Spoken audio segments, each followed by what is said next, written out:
I've heard a lot of language like we're experiencing a revival or a third great awakening here in America because it feels like we're taking power back again into kind of a Christian nationalist vision of how things ought to be. So, but you've recently written about how that we're not experiencing a revival. That is not the definition of it. So, what have you seen about what we're labeling as a revival? So the movement that Mr. Kirk was a part of has a long history in this country. It goes all the way back to 50, 60 years ago, uh, when Republicans were losing the Southern vote.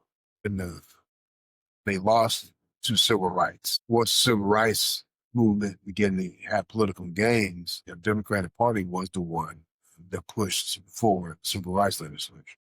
So it was a mass exodus of the Democratic Party into the Republican Party, which led to red states like what we have now. One of the chief strategists of Nixon came up with was called the Southern Strategy. How do we maintain political dominance, corporate interest dominance over the political system?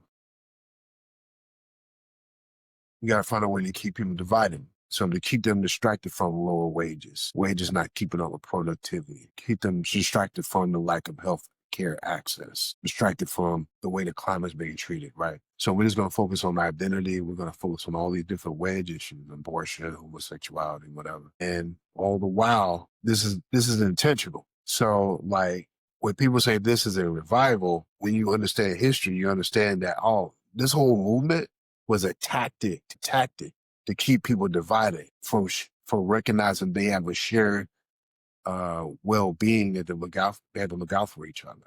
So it's a part of a larger strategy and tactic to divide people. So when people say that as a revival, I'm like, if I get Pentecostal, it's almost like I want to tell them, like, no, that's the enemy. Because the enemy comes to still kill and divide and conquer. That's what the enemy will do. And there's also, it seems to be a last-ditch effort to maintain what's perceived to be the dominant narrative in the culture. How do we press our way into power and seize it, that's what's happening right now. And try to make America a Christian again, some kind of Christian culture. And we're going to use by any means necessary, by force, by bullying, by whatever. So yeah, I may have odd thoughts on this, man. Mm-hmm.